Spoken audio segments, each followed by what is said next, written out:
listening to The Sizzle on WGVE 88.7 FM. Passing 5 touchdowns, interception that helped Stanford win it on a game-winning field goal. Let's listen to Sanders' post-game comments now. What are the initial emotions after a stunning loss like that, where you guys were kind of rolling so much in the first half, and then to be sitting here with a loss? I feel like any loss is like you don't really take it that good. I don't think it's feel-good losses. I feel like all losses feel the same. Dad was just talking about how he noticed complacency heading into the locker room. Yeah. What was his message at the half there? I'm not gonna lie, I don't even remember because I was just so locked in. I was just a different mind frame. You got to get in when you know you playing 4 quarters. So really, I just like staying just focused and staying in that mode and really just carry that throughout the whole game. Do you feel like you tried to change the approach as an offense heading into the second half, or because it had worked so well in the first half, it was let's just keep doing it, man? 29 points. Well, I'm not sure. I just executed the plays that was called. I didn't really look at it in a big grand scheme of things. Hats off to our opposition today. Game in the second quarter. They went on to get the victory. I'm truly upset. I'm truly disturbed. I'm going to try my best to stay composed and do the best of my ability to handle this press conference, because you deserve my best, and I'm going to try my best to give it to you. Started out the game wonderfully. Finally put it together in the first half like I desired, like we desired, like our players desired, and the fans. Wonderful first half. 29-0, I believe the score was there. Am I correct? And you surrender, I believe, 3 touchdowns unanswered, close to it, which I can't fathom. Right now, I'm still trying to wrap my head around it. And then the thing just kept going left. I mean, at halftime, I talked to him about, the old cliche, people say it's 0-0, but that's not true. It's not 0-0, it's 29-0. But I felt complacency going into the half because we stalled offensively. We gave up some yardage as well. And just in like how I felt going in at halftime, we come back out, and here comes the complacency. Here comes that team that I can't stand, that you can't stand, that you can't understand how that happened to us. But it did. And didn't turn it back on, I think, until late in the fourth quarter, when we were able to go down and get a score, and we go down, and then they tied up, and we got overtime. And you don't want to go in overtime because they have nothing to lose. Nothing to lose. I was surprised that they kicked the field goal the first time. I thought they was just going to go for 2 and try their best to get it over with. But they were resilient. Big win by them. Horrible loss by us. Let's go.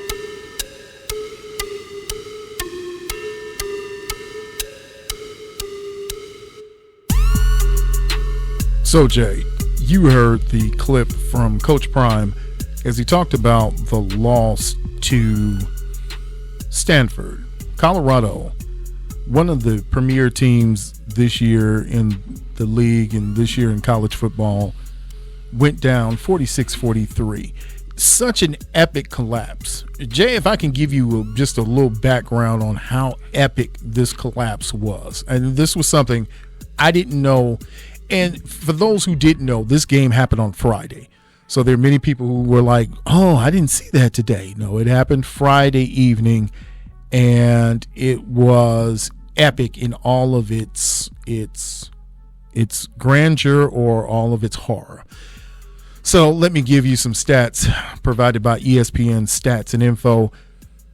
Stanford's 29-point comeback win was the largest comeback win in Stanford history, and the program was founded in 1891. It's the 4th largest comeback in Pac-12 history, the largest halftime deficit overcome to win in Pac-12 history, and it was the largest blown lead in Colorado history. And that program was founded in 1890. Jay. Shedeur Sanders he was 33 of 48 and 400 yards with 5 touchdowns and 1 interception. He had 2 power players with him. Travis Hunter had 13 receptions for 140 yards, 2 touchdowns. Xavier Weaver had 7 receptions for 124 yards and 2 touchdowns. But still, we're looking at a loss for Colorado, 46-43. Jay, what is your impression after hearing Coach Prime and hearing some of the numbers? And we're not even talking about Stanford yet. We're going to talk about Stanford in a minute. But what do you take from this game that was on Friday night? This wasn't an epic collapse. This was not an epic collapse. Colorado's offense put points up on the board. They had them 29-0. We know Colorado's defense is more than suspect. They have not, there's only been 1 or 2 times where they have looked good. We saw what happened against TCU. We saw what happened against USC. We saw what happened against these other ball clubs. This defense has been bad. We know they can't get to the quarterback when they need to. Now, we saw against ASU, they were able to get there late because they had ran them down. This is what I think happened. Remember a certain light-skinned fella that used to play for Davidson way back in the day? Remember that guy? What was that team? What was the first team that they played against in the tournament? Was it Georgetown? Was it almost beat Kansas? What other teams was that almost? Did anybody know who this guy, Dale's kid? Y'all know who I'm talking about, right? Mm-hmm. We didn't know who that guy was either, right? We didn't know who he was. Mm-hmm. I just think what you saw was an anomaly. They had an explosion happen on them of epic proportions. They had a defense that can't tackle. We know they can't tackle worth a quarter, right? And Stanford was throwing different quarterbacks back and forth. And all of a sudden, they figured something out. That you can't guard this guy. I don't know if you was watching the same game I was watching. But you know what I figured out real quick? You can't guard this guy. Not this guy. No. Because this guy, and we're going to talk about him. I'm just not going to even call his name here because I know we're going to get there later on. This guy was a lot bigger and a lot faster than what you thought he was. And it took Stanford a little while to figure out, guess what we can do? We can isolate him alone. And I don't care if you put Deion Sanders out there at a particular time. We're going to attack that. We're going to attack that seam. Because you know what you have with Colorado's corners? They are all lightweights. There ain't a heavy hitter. There ain't a heavy hitter on not one of them. Is anybody over 165 pounds? Any of them? Now, once you get into the weight room another year or so, and these guys are sitting at 185, 190 a muscle and can move, now we're going to be able to bring down these type of NFL-type wide receivers. But every once in a while, an NFL receiver doesn't even know he's an NFL receiver until one day he figures it out. I just think instead of this guy finding out in practice, he found it out in the second half of a 29-0 deficit, and there was nothing to lose. And guess what I love? You know what I love the most part about it? If it ain't fixed, if it ain't broke, don't fix it. You had a quarterback for Stanford who was hungry, and all he did was, I'm going to let number 13 eat. And did they go many times? Often? I never seen no. Many times. I haven't seen anybody get the ball thrown to them that much ever. They never stopped. They just never stopped. And I just think, was this an epic meltdown? No, I don't think it was an epic meltdown. This was a bad defense. This is a historically bad defense that was getting shellacked earlier. They don't have defensive linemen who can get pressure. We know that. We know these corners, yes, they can play bump and run, but they all fall down when it comes to tackling somebody. How many times have you seen, you know why Shadow Sanders is the top-rated tackler, one of them in the Pac-10? 12? because he's laying down when he's grabbing on people's ankles when they're falling over the top of him. He has to make all these tackles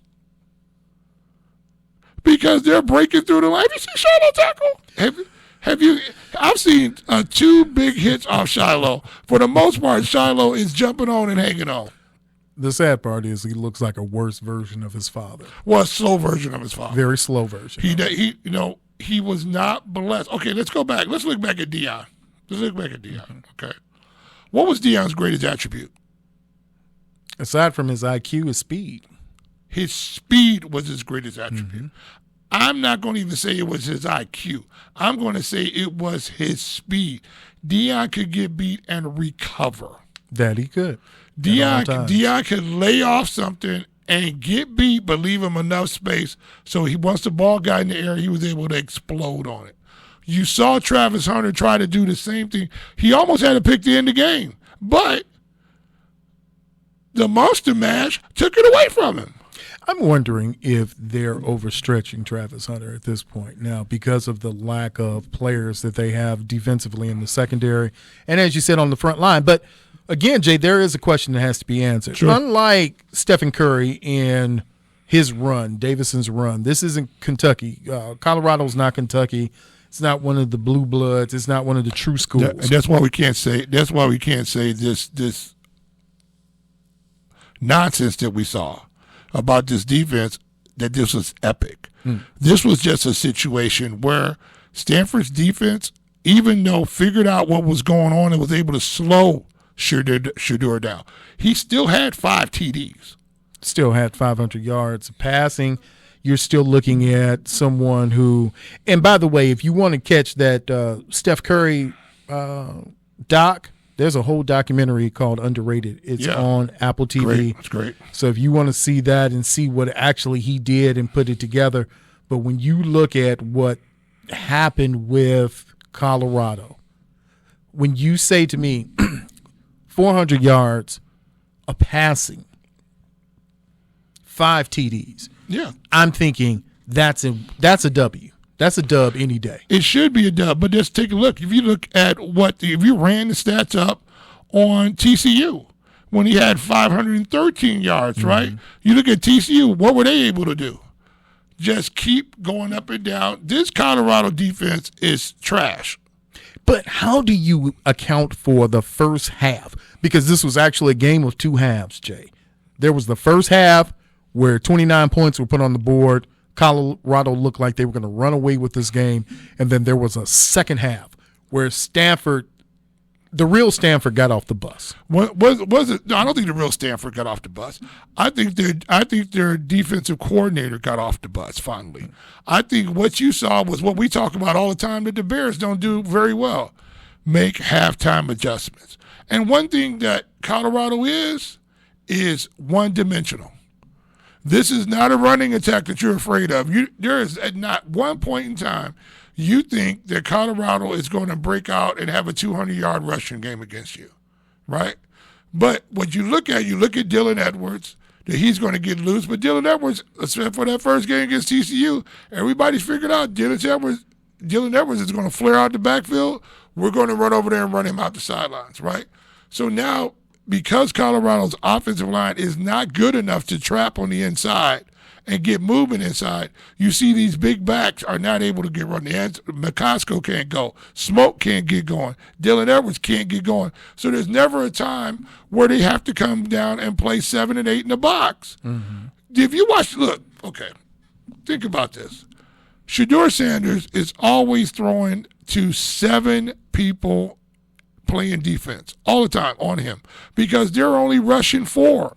They get pressure on Shedeur 4 against 5 all day long. He is the most sacked quarterback in FBS this year, and I'll probably say he's probably going to break a record. He might. He's probably going to break a record because what happens is that Katie barred the door. Katie ran out the back door. This is a really bad offensive line. Also, you got a couple of guys that's injured right now, so you got new guys playing in there. This offensive line is horrid. So once I figure out from the Stanford defense that you know what we can do?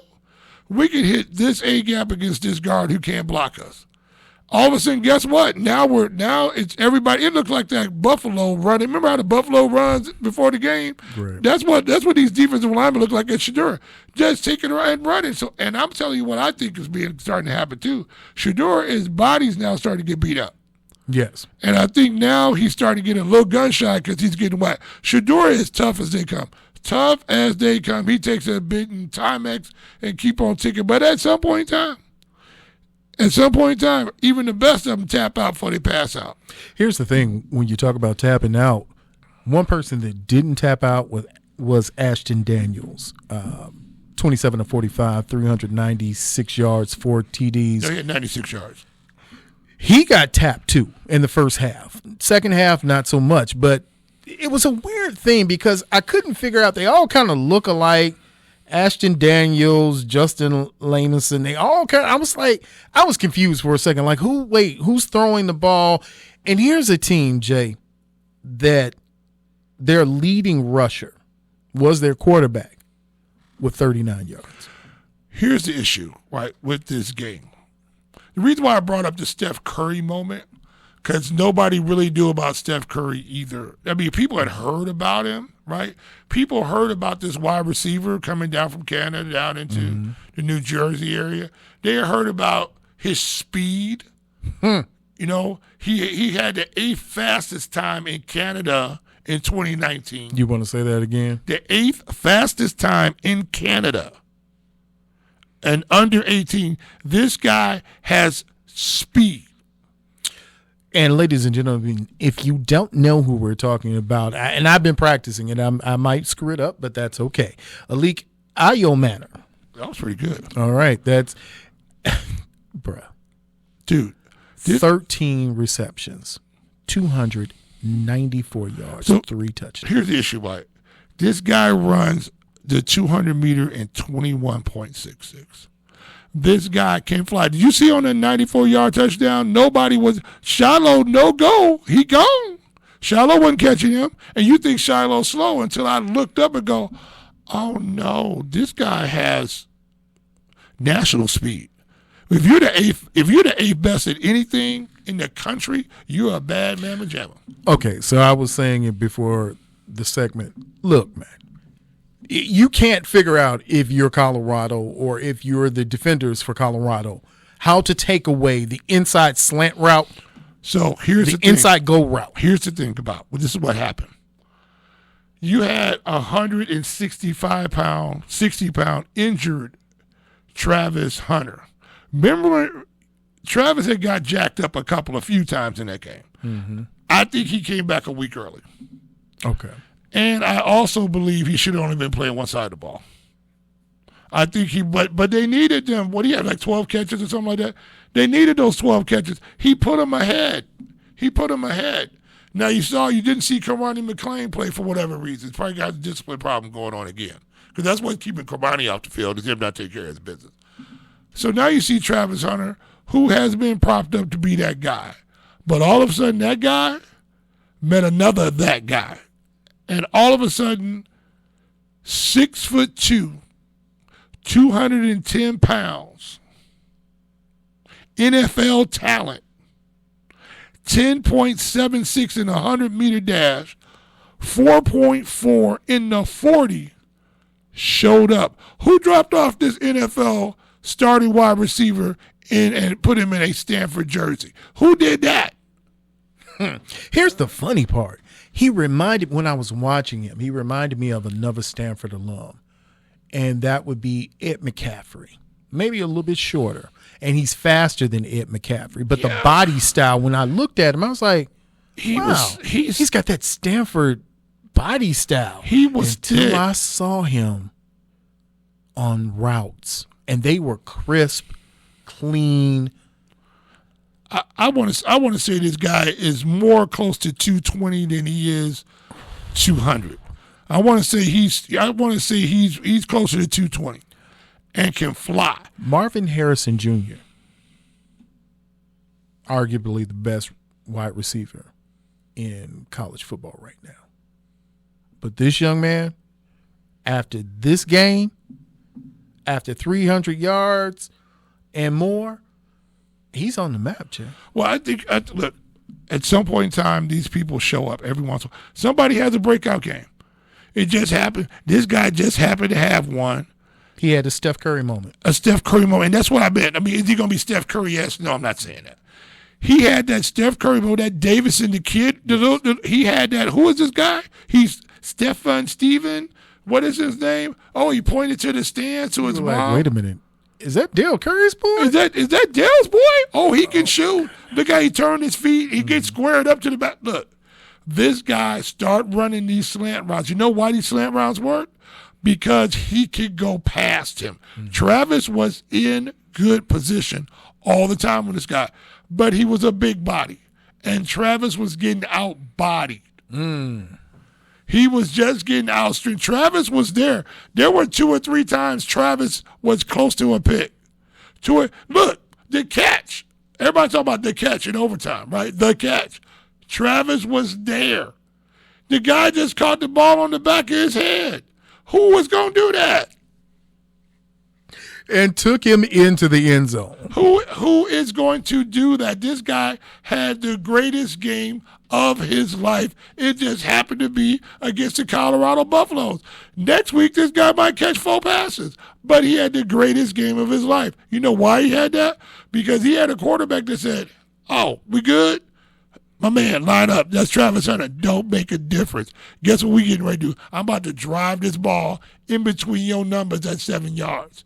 And the only way Travis is going to make a play on you if he has to come through you, Travis is not strong enough to do that. Travis is about 160 pounds, maybe 160. He will come up and hit you, but this guy was big. Did you see him bouncing people off of him? Yes. So what I'm saying is this is a bad tackling Colorado team. I really fault the Buffalo's offensive coordinator. And this is why I fault him, right? We needed to figure a way to get some time off the clock. They waited way too late. Once this barrage started, right, these first 2 touchdowns came early, it was time now to slow this game down. You needed to take time off the clock so there wasn't enough time to catch you. And we saw that wasn't the case. You saw Colorado coming up, rushing and trying to push the ball downfield. Well, that works great if you're moving the ball. Guess what doesn't happen is you start 3 and out. And that's what you start seeing in the second quarter, right? We need to, at this point in time, start taking time off the clock, right? Start dinking and dunking this ball. You know Shedeur cannot sit back there and pat the football. We can't do that now. Now we need to start throwing our own slants. When did you see number 5 get into a slant? Did you see number 10 get into a slant? What were the slants from Colorado? Right? We need 4-yard receptions. We needed a boatload of those. Sure. No, he was coming over the top trying to push the ball over the top. Right? Travis made some great plays, so forth and so on. I just don't look, this defense is bad.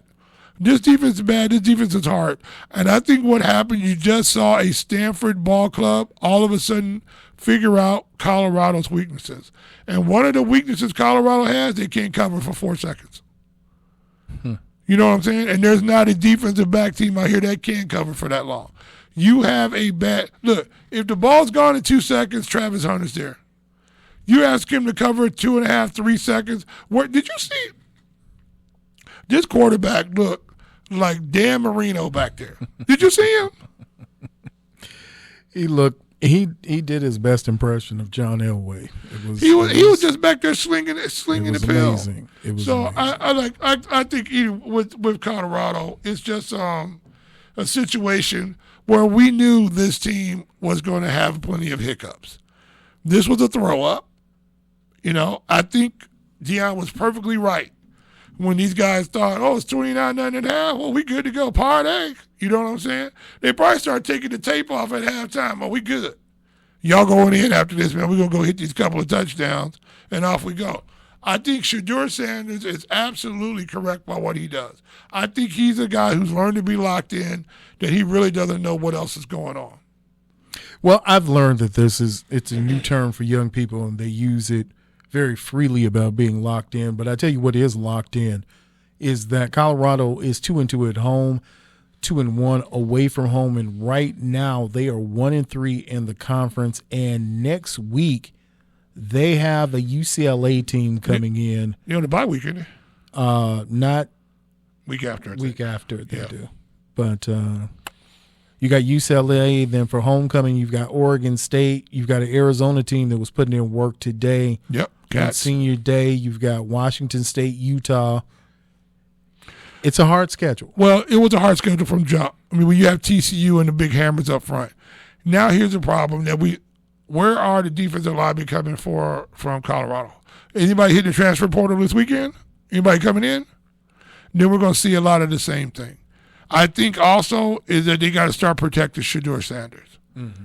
You know, I think they got to start protecting him. They got to start getting this ball out of his hand a lot earlier now. We got to start dinking and dunking. The problem is that these teams now are jumping these slants. Why? You know why they can jump the slants? Because they know they can get to them, right? These guys are playing against guys. There's a reason why these offensive linemen and defensive linemen were playing against JSU, playing in the HBCU program. There's a reason why these guys weren't starters. A lot of them weren't starters on the teams they came from, right? I mean, I don't know how many actual starters came through the transfer portal to Colorado. I don't think it was that many. Well, let me ask you this question as we get ready to close out this segment. In the future for Colorado, where they stand, do you think that there will be more high-ranked blue-chip recruits coming to Colorado, or do you think next year he's going to get more of the same, just a plethora of guys who want to be in the portal but may not be the blue-chippers that they need to make that next step to win a title? So this is what I think is getting ready to happen. I think you're getting ready to see the LeBron James of college football happen down in Colorado. I think you're going to get some top-flight offensive and defensive linemen from some of these programs out here that are not doing that well. I mean, they're okay, they're mid-level, but you got some guys who can play, right? And guess what's going to happen? They're going to be able to hit the transfer portal. Now, I'm not sure the second year how many of those guys can come through. I know some of them, I think it's some type of restriction on how many can come through. But I know the 5-star recruits are coming and the offensive and defensive linemen are coming. Because why? Because we can get you. What was that in what was the movie with Cuba Gooding Jr., the football movie? Jerry Maguire. Jerry Maguire. Show me the money. Mm-hmm. Say it again, Jerry. Say it like you. Show me the money. Show me the money. And that's one thing Colorado can do, because Colorado is bringing in $28 million extra dollars, they say, per game. So guess what we can do over at Colorado? You get a car, you get a car, you get a car, you get a car. This is going to be even worse next year, because all this will be forgotten. He was only supposed to win one game this year, right? All of this he beat TCU. I don't care if he drops in the rest of them. He'll win one or two of these next ones coming up. They might even be bowl eligible. If that happens, oh my goodness. If they get into a bowl, the nacho cheese, no spray bowl, if they get that, if they get into a bowl game and they happen to look decent and they're playing against Waxahachie State or whoever they're going to play against, and Prime somehow or another figures out how to win this bowl game, all this will be forgotten. Let me tell you something. There are going to be so many. Do you see Alabama? You see how bad Alabama looks?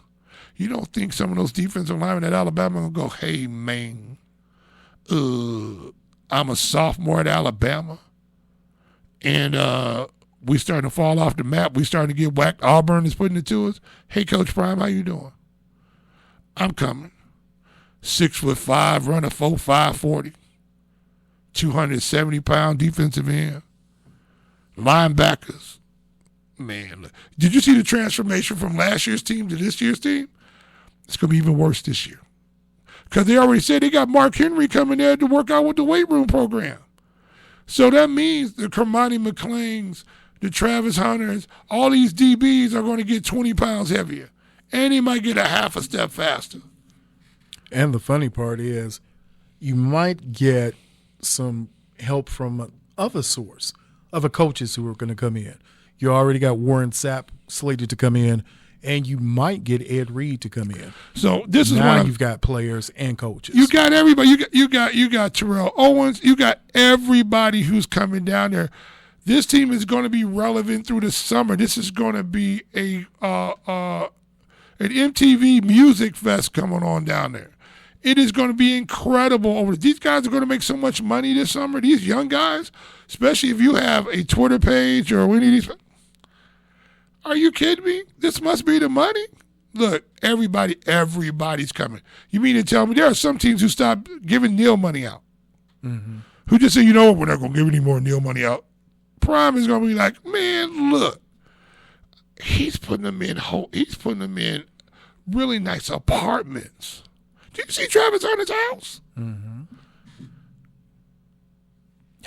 House. Shedeur Sanders, I think he's going to make $4 million this year. $4 million.